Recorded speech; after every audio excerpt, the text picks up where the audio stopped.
बिस्मिल्लाहिर्रहमानिर्रहीम, अस्सलाम वालेकुम। मैं हूं शाहिद सकलैन और आप देख रहे हैं मेरा यूट्यूब चैनल। आज 5 सितंबर है और सोमवार का दिन है और आज की इस वीडियो में हम बात करेंगे ज़हीर शब्बीर के केस की, जो आपको पता है और आप अच्छी तरह इसके हवाले से जानते हैं।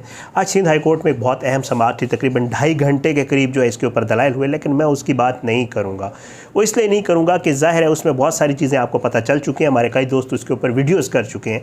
मैं अपनी वीडियो ज़रूर करूँगा, शायद इससे अगली वीडियो उसके ऊपर होगी, लेकिन मैं इस वीडियो में आपको वो चीज़ बताऊँगा जो अब तक आपको किसी ने नहीं बताई है। किस तरह ये लोग अपनी धौंस और धांधली से इन्होंने आज जो है वो सिटी कोर्ट में जो कुछ हुआ वो अभी तक किसी दोस्त ने उसके हवाले से बात नहीं की, किसी दोस्त ने इस हवाले से बताया नहीं। क्या शर्मनाक रवैया अख्तियार किया गया सिटी कोर्ट में। सिटी कोर्ट में आज क्या हुआ, सहाफ़ियों के साथ भी, जज के साथ भी, और बाकायदा तौर पे धौंस धांधली अगर मैं इसे कहूँ तो ये गलत नहीं होगा। और किस तरीके से इन्होंने अपनी मर्ज़ी की तारीख़ ली, पहले कुछ और तारीख़ थी और बाद में कोई और तारीख़ ली गई और फिर बाहर निकल के जो कुछ किया गया, ये आज की मेरी वीडियो जो है ये इस हवाले से होगी। बहरहाल मुझे नहीं समझ आती, ज़ाहिरी बात है हम शुरू से इस केस के ऊपर बात कर रहे हैं 16 अप्रैल से, लेकिन जब कोई ऐसी चीज़ सामने आती है तो बार बार हमारा जो है इस चीज़ पे यकीन पुख्ता होता जाता है कि इन लोगों को कोई सपोर्ट कर रहा है। किसी की सपोर्ट के बग़ैर इस तरह जो है वो चीज़ों को मैनेज करना, जजेस को धमकियाँ, धांसलियाँ, धौंस लगाना, सेटिंग्स का तासुर देना। बाकायदा तौर पे आप सिंध में यह तासुर, वहाँ पे जितने भी कोर्ट रिपोर्टर हमारे दोस्त हैं, आप किसी अनबाइस्ड रिपोर्टर से बाइस ना हो, अनबाइस्ड रिपोर्टर से पूछिएगा इनके वकला क्या तासुर देते हैं। वहाँ पे यह तासुर दिया जाता है कि हमारी सेटिंग्स चल रही है, हमारी सेटिंग हो गई और कुछ भी नहीं होगा और मामला सॉर्ट आउट हो जाएगा। ये बाकायदा तौर पर एक तासुर दिया जा रहा है सिंध में। और आज जो है वहाँ पर जो है बड़ा एक अजीब व गरीब वाक़या पेश आया। आपको पता है यहाँ पर आज सिंध हाई कोर्ट में समाअत थी और जो दोनों वकला थे, यानी कि जिब्रान नासिर साहब जो मुद्दई मुकदमा के वकील हैं और दूसरी तरफ से आमिर नियाज़ बडेरा साहब और उनके जो एसोसिएट्स हैं और जो पब्लिक प्रोसिक्यूटर्स वगैरह हैं, वो डिस्ट्रिक्ट प्रोसिक्यूटर्स वगैरह जो हैं, वो सारे आज सिंध हाई कोर्ट में सारा दिन बिज़ी रहे। तो इस वजह से आपको पता है कि नीचे अदालत में जो है वो ADG 7 इलियास मेमन साहब की अदालत में समाअत लगी हुई थी मुल्ज़मान ज़हीर और शब्बीर की ज़मानतों की। पहले जो है इसके हवाले से इलियास मेमन साहब की अदालत में टाइम अनाउंस किया गया कि इनकी जो ज़मानत की समाअत है वो बाकायदा तौर पर जो है वो होगी अपना 10 बजे के करीब। 10 बजे के करीब जब समाअत अनाउंस की गई, होता यही है 8:30 बजे के करीब जजेस आते हैं, फिर वो बताते हैं कि फ़लाँ केस किस टाइम लगेगा। 10 बजे के करीब जब कॉल किया गया तो बताया गया कि जी अभी तक वकला में से कोई नहीं पहुँचा है, तो इसलिए इस केस की जो अपना हेयरिंग है थोड़ी आगे की जाए। जिब्रान नासिर साहब के एसोसिएट पेश हुए, उन्होंने कहा कि जी, और इनके भी एसोसिएट गए और उन्होंने कहा कि जी अभी तक वकला उधर हाई कोर्ट में बिज़ी हैं। तो होता ये है कि हमेशा प्रायोरिटी होती है, अगर वकील सुप्रीम कोर्ट में है तो हाई कोर्ट में हेयरिंग नहीं होगी, अगर हाई कोर्ट में है तो लोअर कोर्ट में हेयरिंग नहीं होगी। ये एक डेकोरम है। तो बहरहाल जज साहब ने कहा ठीक है थोड़ा वेट कर लेते हैं। फिर जो है 1 बजे के करीब जो है इस समाअत का टाइम रखा गया। और क्योंकि यहाँ समाअत चल रही थी, बीच में एक वक्फ़ा आया था, एक लंबी समाअत थी, 2.5-3 घंटे के आज दलाइल थे वहाँ पे, तो बहरहाल 1 बजे के करीब इस समाअत रखी गई और 1 बजे के करीब भी जो है वो वकला नहीं आए और 1 बजे के करीब जो है वो फिर समाअत नहीं हुई। उसके बाद जज साहब ने जो है वो कह दिया कि ठीक है, मेरे ख़्याल से आज इसके ऊपर समाअत नहीं करते, इलियास मेमन साहब ने कहा, और उन्होंने जो है बाकायदा तौर पे इसकी जो तारीख़ है वो दे दी कि जी 10 सितंबर को जो है इसकी जो शब्बीर और ज़हीर की ज़मानत की दरख्वास्त हैं, इनकी जो समाअत है वो 10 सितंबर को कर लेंगे और उस वक्त वकला भी फ्री होंगे तो उस पर जो है वो करेंगे। तो इस पर जो है 10 सितंबर को बाकायदा तौर पे ये कह दिया गया कि 10 सितंबर को समाअत होगी और उसका ऑर्डर हो गया कि जी 10 सितंबर को समाअत होगी। अब यहाँ से वो वाक़या शुरू हुआ जो मैं आपको बताना चाह रहा हूँ। हुआ ये कि आमिर नियाज़ बडेरा साहब विद उनके जो वकला और पूरी पार्टी हैं वो पहुँच गए यहाँ से फ्री होकर ADG 7 की अदालत। उनके एसोसिएट ने बता दिया कि 10 सितंबर की तारीख दे दिया है। इलियास मेमन साहब ने वहाँ पहुँच के और बाकायदा तौर पे उन्होंने जज साहब को, अगर मैं कहूँ मेरी अपनी जो अल्फाज है उसमें ज़द-ओ-ख़ौब किया और उन्होंने कहा कि जी अगर आपने हमें नहीं सुनना तो आप जो है आज ही हमारी दरख्वास्त मुस्तरद कर दें। आप फिर ये क्यों कहते हैं कि आप हमें सुनेंगे? अगर आपने हमें नहीं सुनना तो आप मुस्तरद करें, हमारे पास हाई कोर्ट का फोरम है, हम हाई कोर्ट पे जाएंगे। आपने इतनी लंबी तारीख दे दी है, इतनी लंबी तारीख तो नहीं देते होते इसमें, और आप जो है हमें रिलीफ़ अगर नहीं देना चाहते तो आपकी मर्ज़ी है और हमें पता है कि आप हमें रिलीफ़ नहीं देंगे और आप जो है हमारी मामला अगर मुस्तरद करना चाहते हैं तो मुस्तरद करें, नहीं तो जल्दी की डेट दें। ये 10 सितंबर वाली डेट हम नहीं मानते। उसके ऊपर फिर जो है बाकायदा तौर पर जो है जज साहब ने 10 सितंबर की बजाय 7 सितंबर की डेट आमिर नियाज़ बडेरा साहब और उनके वकला पार्टी के जाने के बाद और इस तरह की बातें करने के बाद 7 सितंबर की डेट दे दी, अपनी मर्ज़ी की तारीख़ इन्होंने ले ली। ये तो हो गया कोर्ट के अंदर का मामला। लेकिन मैं अपनी बिरादरी की बात इसलिए करूँगा कि मैं ख़ुद सहाफ़ी हूँ, इस फील्ड में हूँ, पिछले 18-19 साल मुझे शुक्र अल्हम्दुलिल्लाह हो गया। जब ये बाहर निकले तो इन्होंने वकीलों के साथ, इन्होंने सहाफ़ियों के साथ बदतमीज़ी की। सहाफ़ी जो फुटेज बना रहे थे, पता नहीं वहाँ पे मौजूद लोग क्यों नहीं बोलते।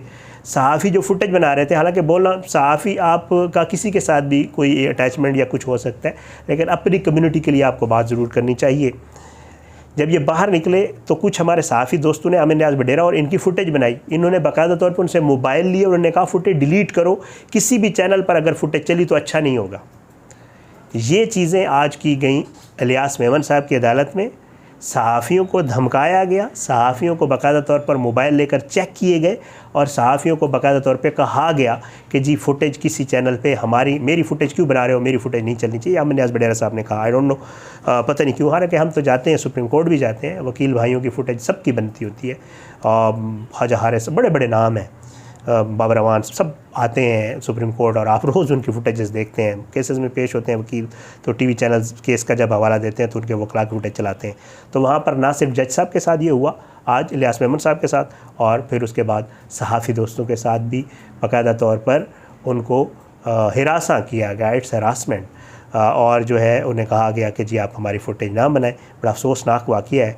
बडेरा साहब जो है वो अच्छे बड़े सुप्रीम कोर्ट के वकील हैं, यहाँ इस्लामाबाद बेस्ड हैं वो भी, और मैं हैरान हूँ कि उन्होंने ये सारा कुछ क्यों किया। बहरहाल ज़ाहिर है, ला है, कानून है, वो जो है मोबाइल फ़ोन उन्होंने चेक भी किया और सारा कुछ। फिर उसके बाद आज एक और भी एक अजीब काम हुआ, वो ये कि आज सहाफ़ियों को वहाँ पे ये कहा जाता रहा कि जी देखें आपने भी बनना है और आपने देखें आप इस तरह की बातें करते हैं और हक़ और सच का साथ देना चाहिए और ये करना चाहिए और वो करना चाहिए। अब हक़ सच हर किसी के लिए मुख्तलिफ होता है। कोई बंदा किसी चीज़ को हक़ सच समझता है, कोई बंदा किसी चीज़ को हक़ सच समझता है। तो इस तरह एक तरफ धौंसधांधली, दूसरी तरफ लोगों को मोटिवेट करना कि आप हमारा भी ज़रा जो है साथ दें और इस मामले को। तो ये बड़ा हैरान कुन है और बड़ा ख़तरनाक है, बिकॉज़ इस केस में अनयूजुअल हैं चीज़ें, मेरी समझ से बाहर इसलिए हैं कि ये अगर कोई आम सा केस होता, अगर वाकई ज़हीर और शब्बीर इतने मासूम होते और वाकई अगर वो और जो है ये मामला इतना सीधा साधा होता, तो भाई इस तरह की चीज़ें आम केसेस में तो नहीं होती हैं। थोड़े से केसेस मैंने भी कवर किए और बहुत सारे दोस्त वकला भी हैं, बहुत सारे सहाफ़ी दोस्त भी हैं जो कोर्ट्स कवर करते हैं, कभी उन्होंने ये चीज़ें नहीं देखी हैं कि वकील साहब गए हों, 3 दिन पहले की डेट भी ले ली हो ज़बरदस्ती, और फिर ये भी कहा हो जज को कि जी आपने नहीं सुनना तो आप बेशक आज ही मुस्तरद कर दें ताकि हम हाई कोर्ट का फोरम पे जाएं और हमें पता है कि आप हमें रिलीफ़ नहीं देंगे। ये सारे मामलात आज उस अदालत में हुए हैं जो मुझे पता चले हैं, जो वहाँ पर दोस्त मौजूद थे उन्होंने बताएं, और सहाफ़ियों के साथ भी वहाँ पर बाकायदा उनको कहा गया कि हमारी फुटेज ना बनाएं। और ये सारे मामलात जो है, और फिर ये मासूम भी है, मतलब मुझे समझ नहीं आती कि इतने मासूम सीधे साधे और बेहतरीन लोग और वो इस तरह के कार्रवाइयाँ और इस तरह के काम कर रहे हैं। बहरहाल अल्लाह ताला जो है वो सब देखता भी है। अल्लाह ताला की अल्लाह की रस्सी जो है वो ज़ाहिरी बात है थोड़ी लंबी ज़रूर होती है लेकिन आखिर में पुल हो जाती होती है। तो ये सारा वाक़या आज हुआ है जी सिटी कोर्ट में, ये आपने नहीं, आपको पता होगा।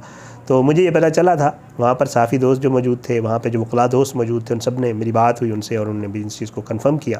मैंने कहा आप तक पहुँचा दूँ।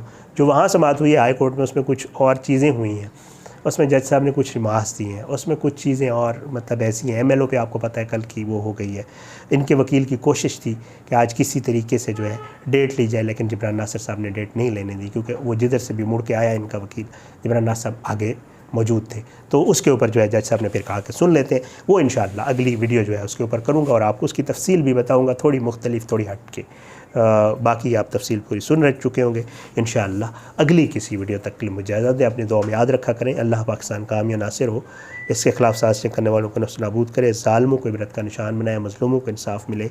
और हाँ, एक चीज़ ज़रूर आप भी दुआ भी किया करें, आप भी इसके हिस्सा भी डालें। अल्लाह जो हमारे सैलाब मुतासिरीन बहन भाई हैं, अल्लाह जो है उनकी मुश्किलात आसान फ़रमाए। अल्लाह जो है हमें तौफ़ीक़ात हमारी में इजाफ़ा करे कि हम उनके लिए बहुत कुछ कर सकें। अल्लाह करे कि वो जल्द अज़ जल्द अपने घरों को आबाद हो जाएं, और अल्लाह करे कि उनके जो मामला जिस तरह चल रहे थे, अल्लाह करे वो जल्द अज़ जल्द उन मामलात पे वापस आ जाएं। क्योंकि बहुत मुश्किल वक्त है हमारे मुल्क पे इस वक्त, और हमारे मुल्क के प्यारे जो हमारे पाकिस्तानी हैं उनके ऊपर। बस अल्लाह जो है हमें इस इम्तिहान से जल्द अज जल्द बाहर निकाले।